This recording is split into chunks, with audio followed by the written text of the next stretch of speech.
عکسایتان ما دیدم یک افتخار آمد. ما در دولتایی که تیر شد یک نفر از ما سوال نکرد که شما چی میکنید. می مشکلی خلق هدفی است. سلام علیکم. څنګه ورو در ډیر وخت سرګردانم خوشبختانه مسنن میگیر کړل. څنګه خیرات دوم خوشاله شوم. خیر سلام. زه د خیاطو شکایت لرم. خو څنګه شارینه ول خیاطو زه ګوره یو ما دا کالی کټ کړی دی ګورئ نه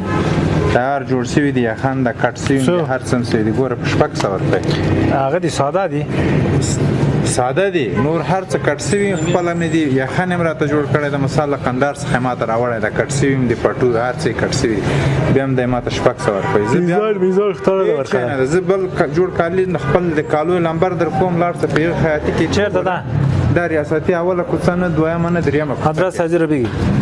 دا کاپی ما تراوله واتساپ نمبر واخلا واتساپ دې کاپی ما تراوله دا به تر زبه د کالو خپل نمبر در کوم ګورسمه دا کالی په 900 افغانۍ ماته جوړ کړی همین مردم ذهنیتش جیتو شده میگه ما دمی شارنه همین شیرین سرای کرد ما هیچ خرید کردن نمیتونیم متاسفانه این رو شما جور کردین تو علیجا جنس که مطابق نرخنامه است ارزان است اگه داشته باشی هر بیچاره غریب هر خان دیگه کلش میتونه بیاره